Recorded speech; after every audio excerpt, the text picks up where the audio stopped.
GT Holidays, South India's #1 travel brand. You know you are special when you're with GT Holidays. பொங்கி வரும் பொன்னியாற்றங்கரையில் தான், மலைக்கோட்டை நகரமாம் திருச்சிராப்பள்ளியின் உறையூரில் தான் 1938 ஆண்டு ஆகஸ்ட் 1ஆம் நாள் அஞ்சானஞ்சன் பட்டுக்கோட்டை அழகிரிசாமி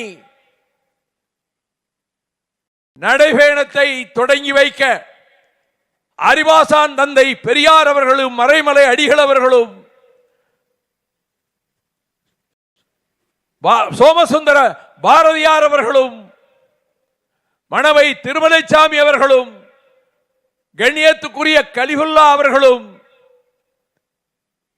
துவக்கி வைத்து சிறப்பித்த அதே திருச்சி மாநகரில் தான் இந்த நடைபயணமும் சமத்துவ நடைபயணமும் தமிழக முதல்வரால் தொடங்கப்பட இருக்கிறது.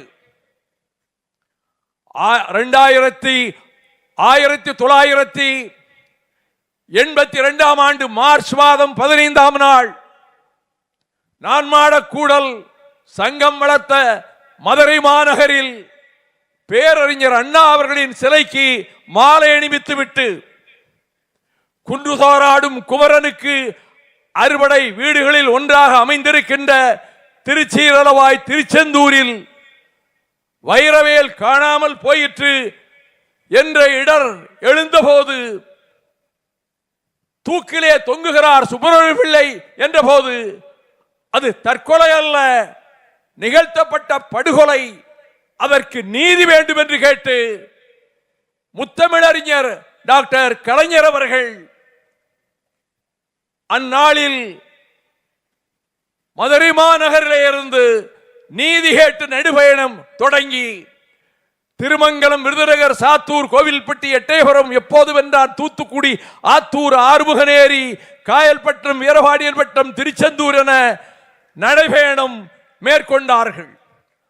1986ஆம் ஆண்டு வைணவ திருத்தலங்களில் ஒன்றான நவ திருப்பதிகளிலே 108 திருப்பதிகளிலே ஒன்றான தென்திருப்பேரையில் மகர நெடுங்குலைக்காதர் ஆலயத்தில் தங்கமும் வைரமும் நூற்றாண்டுகளாக பாதுகாக்கப்பட்ட ஆபரணங்கள் கொள்ளையடிக்கப்பட்டு விட்டன என்பதால் மக்கள் கண்ணீரும் கம்பளையுமாக கொதித்த போது, அந்த ஆலயத்துக்கு சென்ற மக்களை சந்தித்த நேரத்தில் இடைத்தேர்தலுக்காக முன்னேற்ற கழகத்தின் தலைவர் டாக்டர் கலைஞர் அவர்களை அழைத்து வந்து இந்த ஆலயத்திற்குள்ளே வந்து அவர்கள் நேரில் கண்டுவிட்டு சென்றால், காவல்துறையை முடுக்கிவிட்டால் கொள்ளை போன நகைகள் திரும்ப கிடைக்கும் என்று அந்த தெருவெங்கும் இருந்த பிராமண குடும்பங்களினுடைய சகோதரிகளும் பெரியோர்களும் வேண்டிக் கொண்டதன் பேரில் நான் அண்ணன் டாக்டர் கலைஞர் அவர்களிடத்தில் மறுநாள் இதை சொன்ன மாத்திரத்தில்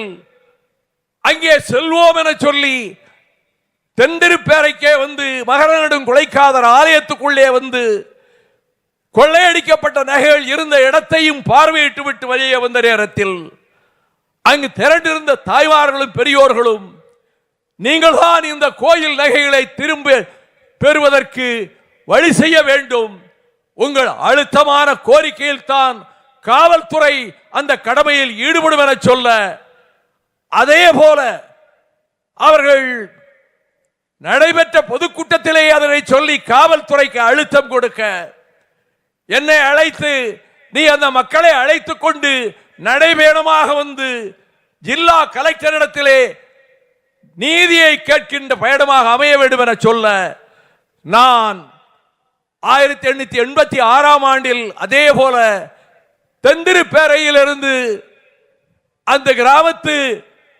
பெரியோர்களும் சகோதரிகளும் உடன் வர நெல்லை ஆட்சித்தலைவர் அலுவலகம் வரை முதல் நடைபயணம் மேற்கொண்டேன். அதனைத் தொடர்ந்து 1982க்கு பிறகு 94ஆம் ஆண்டில் குமரிமுனையிலே இருந்து சென்னை வரை 52 நாட்கள் 1600 கிலோமீட்டர் ஊழல் ஆட்சி எதிர்த்து, அதிமுக ஆட்சி எதிர்த்து மேற்கொண்ட நடைபயணம் வரிசையாக நதிகள் இணைப்புக்காக 2002ஆம் ஆண்டு தாமிரபரணி ஆற்றங்கரையிலே இருந்து அதுவரை செல்லாத மாவட்டங்கள் வழியாக சென்று 1200 கிலோமீட்டர் நதிகள் இணைப்புக்காகவும் சாதிமத நல்லிணக்கம் தழைப்பதற்காகவும் நான் மேற்கொண்ட நடைபயணம், அதன் பிறகு முல்லை பெரியாரை காப்பதற்கு 3 முறை மதுரை மாநகரிலே இருந்து கூடலூர் வரையிலே மேற்கொண்ட நடைபயணங்கள்,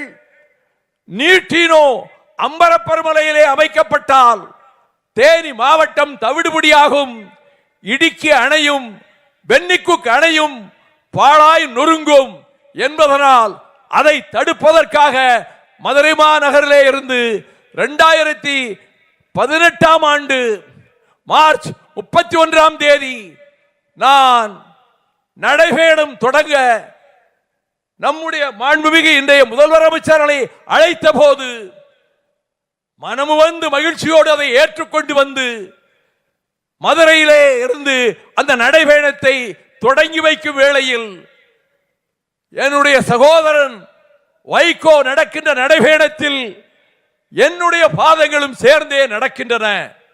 நானும் அவரோடு நடந்து வருவதாகவே தமிழக மக்கள் ஏற்றுக்கொள்ள வேண்டும் என சொல்லி புலிவில் கயல் பொறிக்கப்பட்ட கொடிதரை என் கையிலே கொடுத்து அவர் அந்த நடைபயணத்தை தொடங்கி வைத்தார். இன்று தமிழகம் இந்துத்துவ ஆதிக்க சக்திகளால், சனாதன கூட்டத்தால் பாழ்பட்டு போகுமோ இந்த சமய நல்லிணக்கம் என்று அச்சத்தக்க ஒரு சூழலை உருவாக்க டெல்லி ஏகாதிபத்தியத்தின் அடிவரடிகளாக இங்கே இருக்கக்கூடியவர்கள் ஜாதியின் பெயரால் மோதல், மதத்தின் பெயரால் இரத்த களரி கலவரம் என உருவாக்க துடித்துக் கொண்டிருக்கிறார்கள். சங்க காலத்திலே சாதிகள் கிடையாது, சாதிகளற்ற தமிழ் சமுதாயம். அதற்கு பின்னரும் வைணவமும் சைவமும் தழைத்தாலும் கிறித்துவமும் இஸ்லாமும் இங்கே அரவணைக்கப்பட்டு ஒற்றுமையின் இருப்பிடமாக தமிழகம். வடபுலத்திலே இரத்த களரிகள் நடந்த போதும், அண்ணல் காந்தியார் சுட்டுக் கொல்லப்பட்ட போது, இந்து முஸ்லிம் கலவரங்கள் வடபுலத்திலே பயமுறுத்திய போதும் இங்கே சமய நல்லிணக்கத்தை வானொலி உரையின் மூலமாகவே தந்தை பெரியாரும் பேரறிஞர் அண்ணா அவர்களும் ஏற்படுத்தினார்கள்.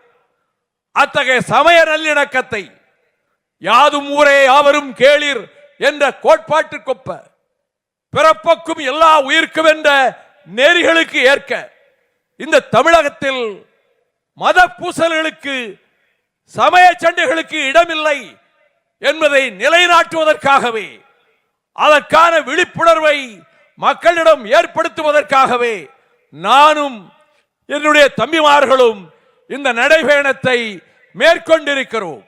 அதே வேளையில் திரளுகிற மக்களை எங்கே கண்டாலும் அவர்களிடம் நான் விடுக்கும் வேண்டுகோள் எல்லாம், தமிழ்நாட்டின் பொற்காலமாக அமைந்திருக்கின்ற திராவிட மாடல் ஆட்சி தொடர்ந்தால்தான் தமிழகத்திற்கு விடிவு காலம். இது பொற்காலமாக தொடர வேண்டும். எனவே இந்த தேர்தல் களத்தில் திராவிட முன்னேற்ற கழகத்தையும் அதனுடைய கூட்டணி கட்சிகளையும் மகத்தான வெற்றி பெற செய்யுங்கள்.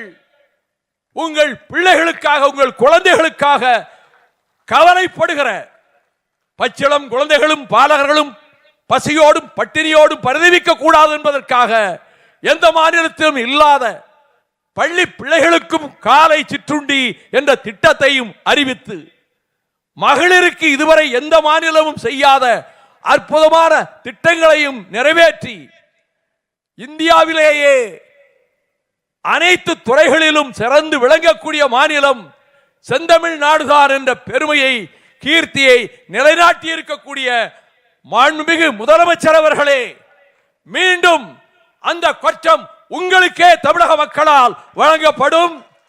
உங்கள் குரலுக்கு பின்னாலே கோடானு கோடி மக்களினுடைய குரல் எழும். உங்கள் கரங்களுக்கு பின்னாலே கோடானு கோடி கரங்கள் உயர்ந்து நிற்கும். உங்கள் வெற்றிக்காக பாடுபடும் குரல் கொடுக்கும். வெல்க திராவிடம், வெல்க தமிழ்நாடு என கூறி இந்த அருமையான சந்தர்ப்பத்தை இந்த இடத்திலே வழங்கிக் கொண்டிருக்கக்கூடிய மாண்புமிகு முதல்வர் அவர்களுக்கு என் நெஞ்சார்ந்த நன்றியை மீண்டும் அவருக்கு தெரிவித்து விடைபெறுகிறேன். வணக்கம்.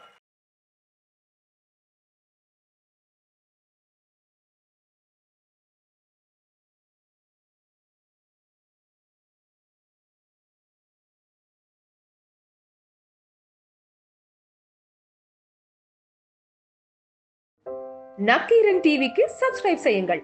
உங்கள் ஆதரவே எங்கள் பலம். ஆசிரியர்களுக்கு நண்பனாகவும் மாணவர்களுக்கு ஆசானாகவும் திகழும் தேர்வு வழிகாட்டி. ஒவ்வொரு பாடத்திற்கும் அனுபவமிக்க ஆசிரியர்களின் துல்லியமான தெளிவான விடைகள்.